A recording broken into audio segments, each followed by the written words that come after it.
orang yang mengaku sebagai sahabat dari UJ, apalagi ketika beliau sudah meninggal dunia. Saya tidak akan mengaku saya kenal baik dengan UJ, tapi saya cukup tahu beberapa kali ketika saya bertemu dengan beliau. Saya masih ingat ketika UJ menjadi bintang tamu di acara Hitam Putih 2 atau 3 kali. Saya masih ingat ketika saya bermain tembak-tembakan apa namanya itu bukan airsoft, yang paintball, paintball dengan UJ di Gunung Putri dulu. Dan ada satu kejadian yang saya ingat sekali dari UJ, dan ini luar biasa karena kata-kata ini sering saya pakai. Mungkin banyak yang tidak tahu bahwa ini datangnya dari UJ.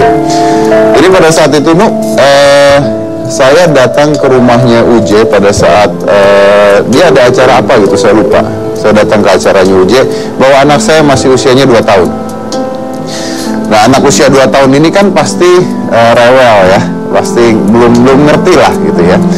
Dan karena saya tuh belum pernah ngajarin dia yang namanya cium tangan. Oke.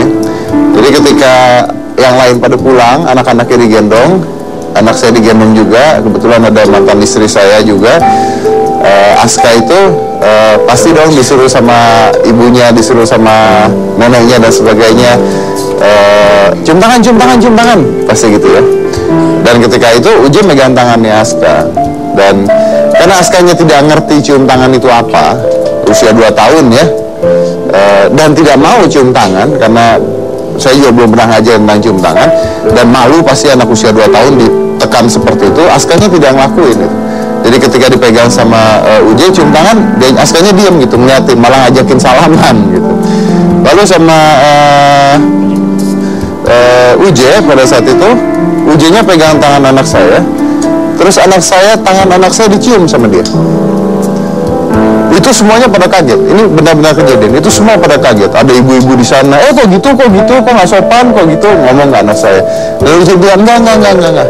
Biar saya yang cium tangan dia. Kenapa? Katanya. Soalnya pasti anak usia 2 tahun ini lebih bersih hatinya dibandingkan saya. Dan dia belum ada dosa. Jadi lebih pantas saya mencium dia dibandingkan dia mencium saya. Itu luar biasa banget. Ada orang bisa berpikir seperti itu. Dan terus saya berpikir gitu ya, saya tidak membenarkan hal tersebut, tapi ini kata-kata UJ, benar-benar kata-kata UJ. Dan saya berpikir, iya juga ya, anak kecil itu kan belum ada dosanya gitu, pasti polos. Dan UJ mengatakan, tangan saya ini pernah buat mukul orang, tangan saya ini pernah buat megang hal-hal yang kotor, tangan dia masih bersih. Jadi biarkan saya mencium tangan dia dibandingkan dia cium tangan saya. Nanti kalau udah ngerti, udah tahu, nggak apa-apa, cium tangan buat hormat aja. Itu luar biasa. Dan itu selalu saya ingat hal tersebut yang pernah diucapkan oleh UJ sampai sekarang. Dan itu adalah mungkin satu hal yang masuk ke dalam diri saya sampai saya ingat sampai sekarang. Dan mungkin bukan hanya saya, tapi mungkin beliau juga pernah memberikan wejangan-wejangan yang kita tidak pernah tahu kepada orang-orang yang berbeda. Dan sangat disayangi 41 hari yang lalu berarti ya, karena ini 40 harinya kemarin, beliau meninggal dunia karena kecelakaan. Malam ini kita akan mengenang tentang apa yang sudah beliau lakukan, dan kita akan menang bagaimana teman-temannya mengapresiasi karyanya dan bagaimana pendapat mereka tentang seorang UJ. Ini adalah Sandi Nayon dan Rico Ceper.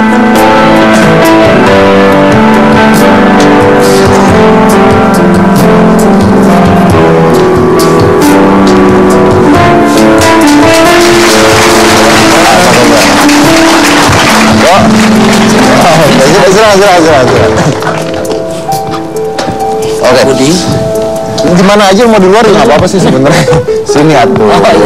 Jauh deh. Oke. Jadi ini tanpa kita sadari sudah 40 hari nih ya. 40 hari. Udah 40 hari ya. Oke. Kalau tadi saya cerita tentang kenangan yang saya dapat dari UJ, itu beneran tuh kejadian. Jadi waktu itu anak saya mau cium tangan, dicium dulu tangannya sama dia, terus dia bilang nggak apa-apa, tangan dia lebih bersih dari saya. Itu kan mungkin eksentrik sekali gitu. Mungkin nggak semua orang bisa nerima hal itu ya. Apa UJ itu seperti itu atau gimana ya? Ya yang pasti almarhum itu kan orangnya apa ya, easy going gitu, sama siapapun mau. Dan itu bukan karena setelah almarhum itu jadi ustadz, dari zaman dulu, dari tahun 89-an lah, saya dengan almarhum itu. Jadi sudah kenal betul bagaimana perangai, perilakunya, attitude-nya. Memang seperti itu. Oke. Ada nggak peristiwa yang Anda ingat sekali dari dia yang mungkin bisa diceritakan ke orang-orang? Kalau kita ya, karena almarhum itu kan boleh saya katakan teman seperjuangan. Gimana caranya kita ini mencari muka gitu, cari perhatian supaya kita ini dipakai dalam apa namanya drama remaja kalau zaman dulu. Drama remaja. TVRI itu. Nah, kita berdua ini suka jalan-jalan ke studio-studio, ke kantor-kantor, cuman mau begini-begini sama saudara-saudara supaya cari perhatian gitu. Itu yang saya ingat. Perjuangan kita, gimana kita harus latihan di gedung Menpora, kemudian di TVRI, kita ke Ancol, kita nari. Teman satu sanggar ya, kalau nggak salah, teman satu sanggar. Jadi ngedance bareng dulu. Ngedance bareng. Pokoknya apapun kita jalanin bersama. Apapun jalanin bersama. Yang penting bisa masuk TV, katanya. Bisa masuk TV gitu. Oke, tapi ada bedanya nggak Uje sebelum jadi ustadz dan Uje setelah jadi ustadz? Justru itu ketika saya kira-kira tahun 2000-an, 2007 apa ya, saya lihat di TV kan, karena udah lama nggak ketemu. Lah ini saya sampai nanya sama orang rumah, ini Jeffrey bukan sih? Ini nggak salah nih gitu. Iya Jeffrey kan, saya manggilnya Jeffrey bukan Uje waktu itu. Ini Jeffrey bukan? Iya Jeffrey katanya. Karena waktu itu saya pulang dari Amerika, saya nggak begitu memantau kan di sini. Ini betul Jeffrey? Iya, saya nggak sangka betul-betul ini benar-benar kok bisa tausiah gitu, bisa bicara yang menginspirasi orang-orang secara rohania gitu. Itu aja. Tapi sifatnya tidak berubah ya. Sifat baiknya, nyablaknya tetap tuh ya. Nyablaknya itu yang nggak bisa berubah. Nyablaknya nggak bisa berubah. Asal aja kalau ngomong. Oke, itulah Uje gitu ya. Uje. Itulah Uje. Oke. Riko kalau nggak salah, Riko pernah dicomblangin sama Uje juga. Benar. Sama siapa tuh? Jadi ketawa itu sama Edi Sadelia. Oh, Edi Sadelia. Jadi lucu waktu itu Agus Idwar nikah. Agus Idwar temen sama Uje juga naik motor. Si Agus nikah di masjid di PIM Pondok Indah. Kok bantuin gue? Ya udah Agus katanya. Nanti Uje bantuin kita semuanya katanya. Udah. Akhirnya aku sama si Edis partner untuk jadi MC si Agus Idwar. Uje juga datang sampai bilang, udah lu kapan merit nih berdua pada kata si Uje. Udah lu berdua nikah aja deh, gue waliin deh per, kata Uje. Ntar ribet lagi, gue jitak lu pakai bilang ribet manggil gue kata gitu. Bener nih iya.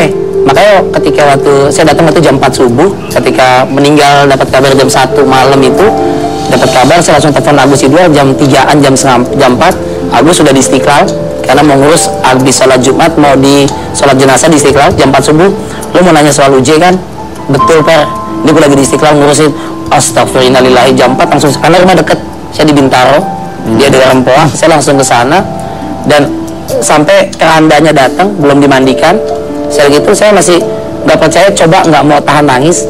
Waktu itu ada penyanyi Opik sama Opik juga, saya nggak mau nangis, cuman mau doa, cuman inget, ayo dong J, ini bukan elu kan gitu. Masih nggak percaya bahwa sebentar gitu ya. Udah nggak ada, kan punya janji sama gue, ayo dong J bangun gitu. Jadi kayak anak kecil gitu, nggak percaya. Pertama kali dapat kabar kapan?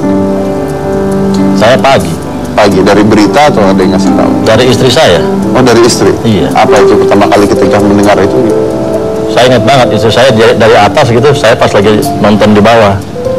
Terus dia keluar, dia bilang, dari depan ada Dwight. Itu Uje meninggal.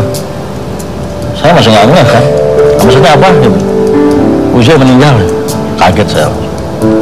Nggak nyangka, susah cari seluruh channel TV, cari mana betul nggak, ini betul nggak gitu. Sampai akhirnya dapat BBM apa semua. Terus saya telepon Aditya Gunay, saya SMS semua. Betul nggak betul? Nyata benar nih. Ya. Oke. Kita lanjutkan lagi nanti. Yang mana-mana tetap di Hitam.